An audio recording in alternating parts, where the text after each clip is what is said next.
Morning, Marcia. Morning, Trinidad and Tobago. What should I say? It's war?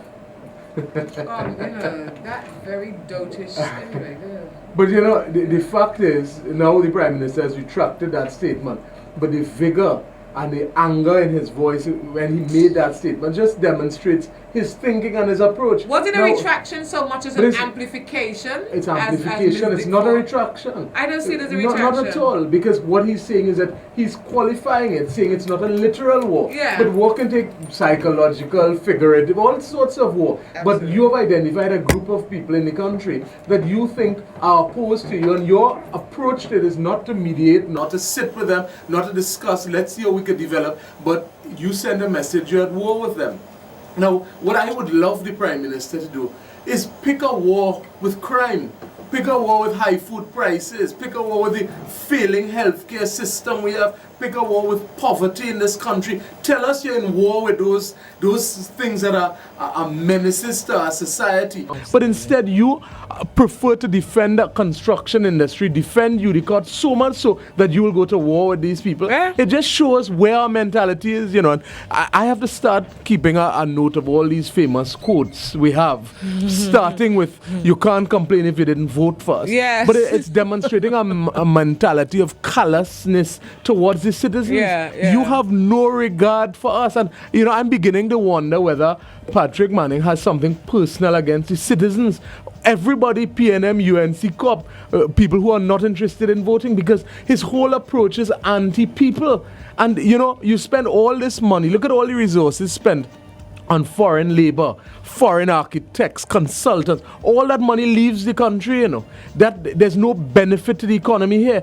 You're building white elephants that have no economic value, plus the money to build it is spent out of the country. At least when Eric Williams had the oil boom, everything was spent within the country and people benefited largely here. Now, if you want to build all these majestic structures, at least let the money be spent within the country so that there's some circulation of the money here, but everything is out of the country. And that just compounds the fact that he has very little interest in what goes on in this country.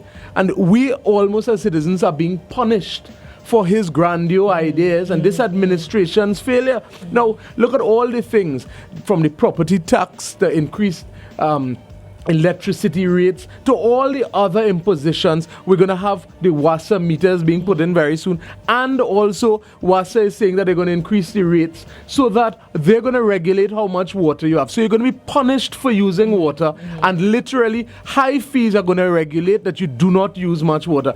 I am shocked that we should not be moving towards having free water for all residential premises, free electricity for all residential premises.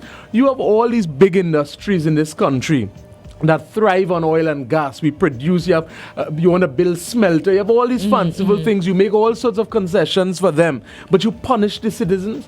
Why is it not that your 2020 vision is to make better for the citizens of the country?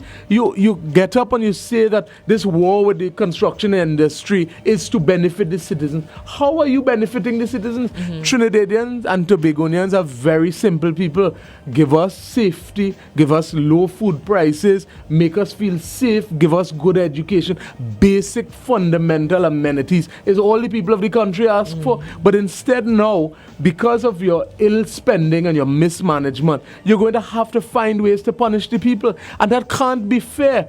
What about the people who, certainly there's a class that could afford it, but what about those who are ill prepared to be paying all these different sorts of impositions and only to budget deficit, to finance the budget deficit? And what is even funnier, well, not even funny, it's terrible in fact.